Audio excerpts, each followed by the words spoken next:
ಮಂಗಳೂರಿನ ಮಣ್ಣಗುಡ್ಡೆಯ ಗಾಂಧಿನಗರದಲ್ಲಿರುವ ಶಾಸಕ ವೇದವ್ಯಾಸ್ ಕಾಮತ್ ಮನೆಯ ಬಳಿಯಲ್ಲಿ ಕಳ್ಳರು ಕೈಚಳಕ ಮೆರೆದಿದ್ದಾರೆ. ಗಾಂಧಿನಗರದ 6 ಮನೆಗಳಿಗೆ ಕಳ್ಳರು ತೆರಳಿದ್ದು ಮನೆ ಮಂದಿ ಮಲಗಿರುವಾಗಲೇ 2 ಮನೆಗಳ ಒಳಗೆ ನುಗ್ಗಿದ ಕಳ್ಳರು ಕಪಾಟಿನಲ್ಲಿದ್ದ ಚಿನ್ನದ ಒಡವೆಗಳನ್ನು ಕದ್ದೊಯ್ದಿದ್ದಾರೆ. ಇಬ್ಬರು ಕಳ್ಳರ ಕೈಚಳಕ ಅಲ್ಲಿನ ಸಿಸಿಟಿವಿಯಲ್ಲಿ ಸ್ಪಷ್ಟವಾಗಿ ಸೆರೆಯಾಗಿದೆ.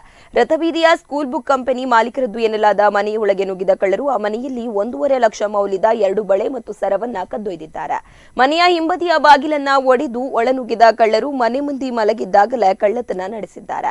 ಮನೆಯ ಆವರಣದಲ್ಲಿದ್ದ 10 ಅಡಿ ಎತ್ತರದ ಗೋಡೆ ಇದ್ದು ಅದನ್ನ ಹಾರಿ ಕಾಂಪೌಂಡ್ ಒಳಗೆ ಬಂದಿದ್ದಾರೆ. ರಾತ್ರಿ ವೇಳೆ ಶಬ್ದ ಆಗಿದ್ದರಿಂದ ಮನೆಯ ಓರ್ವರು ಎದ್ದು ಲೈಟ್ ಹಾಕಿದ್ರು. ಆನಂತರ ಯಾರು ಇಲ್ಲವೆಂದು ಬಾಗಿಲು ಮುಚ್ಚಿ ಮಲಗಿದ್ದಾರೆ.